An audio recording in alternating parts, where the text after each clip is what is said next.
हर एक देश के हर एक नागरिक ने ये ध्यान में रखना चाहिए कि ये जो इलेक्शन है पूरे भारत देश का इलेक्शन है, ये जनता का इलेक्शन है, ना किसी एक पार्टी का। तो अभी जो मतदान कम हो रहा है, उसके परसेंटेज जो कम हो रहे हैं, इसके लिए हर एक नागरिक को घर से बाहर निकल के परावर्तन लाने के लिए मतदान करना जरूरी है। बहुत अच्छी बात कही नो कि ये देश राष्ट्रीय चुनाव का है, ये देश राष्ट्रीय विषयों का भी ये चुनाव है। देश में प्रधानमंत्री की बात हो रही है, चुनाव होगा तो प्रधानमंत्री हम चुनेंगे, जाहिर सी बात है। तो राष्ट्रीय मुद्दों की भी तो बात होगी। देखो, ये आप किसान तो चुनावी मैदान में हैं। ये किसानों का देश है, ये देश को, ये हर वर्ग का देश है, ये किसानों का देश है जिसको जात नहीं है। पहली बात, ये सब पक्षीय लोग अपनी अपनी आइडियोलॉजी चूसते। हम प्रकाश अंबेडकर साहब के पक्ष से यहाँ चुनावी निवडणूक लड़ रहे हैं। आप देखिए, यहाँ बेरोजगारी है, यहाँ इंडस्ट्री होके भी कोई बड़ा प्रोजेक्ट नहीं है, यहाँ पर्यटन होके भी कुछ पर्यटन की व्यवस्था नहीं, एयरलाइंस की क्या घड़ी है, यहाँ की रेलवे देखो आप, किसी शहर से कनेक्ट नहीं है। यहाँ से हमें गुजरात जाना, यही मुद्दे विधानसभा में उठाएंगे, लोकसभा में उठाएंगे और उसी पे वोट पड़ रहा हो। नतीजे क्या होते हैं? नतीजे कुछ भी हो, इस टाइम आप देखो क्या नतीजे क्या होते हैं। नतीजे हम देख रहे हैं विधानसभा में भी, लोकसभा में भी। बहस तो चारों तरफ से होगी, लेकिन बात ऐसी है कि अभी जो चुनाव है ये 2024 का, ये लोकसभा का और देश के लिए चुनाव है। देश किस हालात में पहले था 2004, बताइए ना, किस हालात में था और किस हालात में है? बात तो करने दो। 2004 से लेके 2000, देखो अगर माजरा करने का है तो माजरा करो, फिर हम भी 200 लोग आ सकते थे यहाँ पे। अपनी बात बोलिए, अपनी बात। मैं किसी के बीच में बोला नहीं, मेरी बात होने तो कोई बीच में ना बोले, नहीं तो माजरा तो हम भी कर सकते हैं। ये हमारे, आप अपनी बात बोलिए, आप अपनी बात बोलिए। ये नौटिंगी मत करो, आप अपनी बात बोलिए, समझ जा रहे हैं। एक तो 50 साल 60 साल देश का सत्यानाश करने वाले बोलते हैं हम कुछ अच्छा करेंगे, इनका भरोसा क्या है? बात ऐसी है कि पिछले 10 साल में 2014 से 24 तक नरेंद्र भाई मोदी के नेतृत्व में जो देश का विकास हुआ है, देश के अंदर और देश के बाहर भी देश की जो प्रतिमा हुई है, इसके बारे में सोचना चाहिए। ये कौन सा तरीका है? ये कौन सा? अरे जनता हमारे साथ है, ये 5-50 नेता के चिल्लाने से कुछ नहीं होने वाला है। जनता ने हमको वोट दिया है, जनता ने हमको चुन कर दिया है। 2014 में हमको एक बार दिया था तो कांग्रेस नहीं चाहिए बोल के दिया था। जवाब ले लें, नहीं सुनिए, पूरा बोलने दो।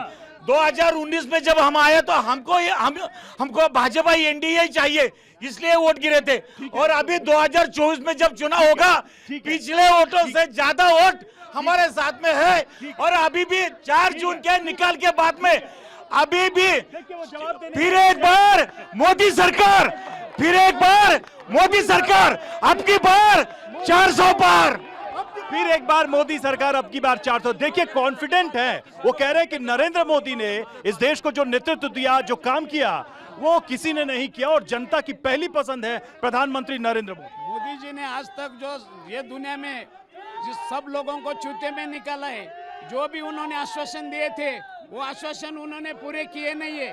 जो उन्होंने बोला था हर एक के क्या उन्होंने बोला था 10 साल के पहले हर एक के खाते में 15 लाख रुपए डालेंगे, किसी को 1 रुपया मिला नहीं। किसान का उत्पन्न दुगना करेंगे, किसान का उत्पन्न दुगना नहीं हुआ, आधा हुआ है।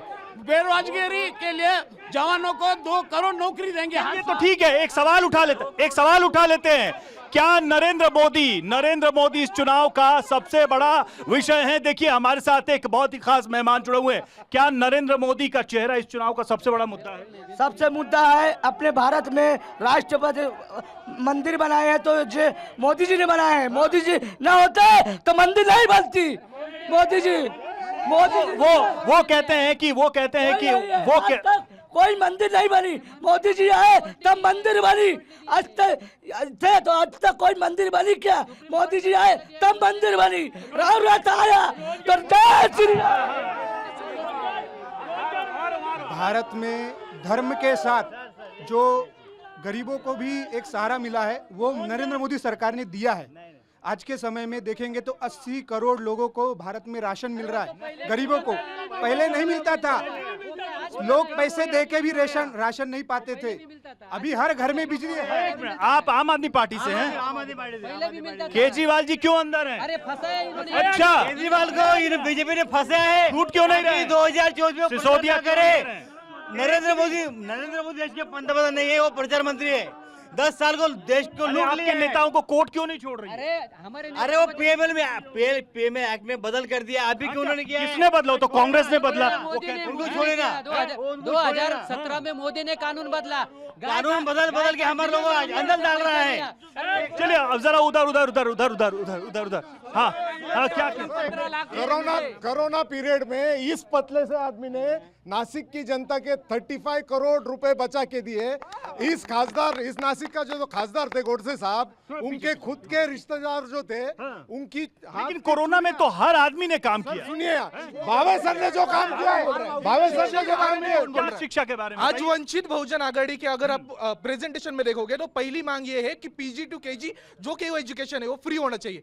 आज सब इसमें आप देखोगे एजुकेशन का प्राइवेटाइजेशन हो गया है। आज सब लेकिन बात यह है कि इस देश के लोग ये देख रहे हैं कि इस देश का अगला प्रधानमंत्री कौन बनेगा। राहुल गांधी का चेहरा भाई हाँ, मैं आपकी बात तो बहुत सारी हमने सुनी, लेकिन सब लोग ये सोच रहे हैं कि अगला प्रधानमंत्री कौन बनेगा। अगला प्रधानमंत्री मोदी नहीं बनेंगे। कौन बनेगा?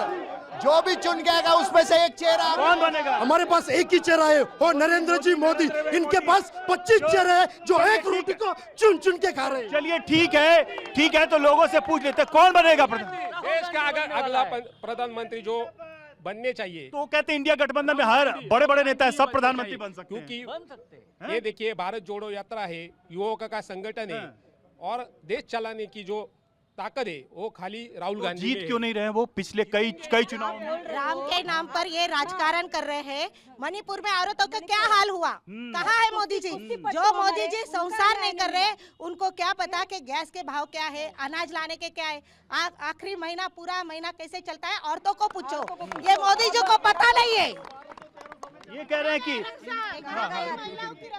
आज सिर्फ धर्म के नाम पर राजकारण शुरू है और मोदी जी ऐसे है कि वो पढ़े लिखे नहीं है।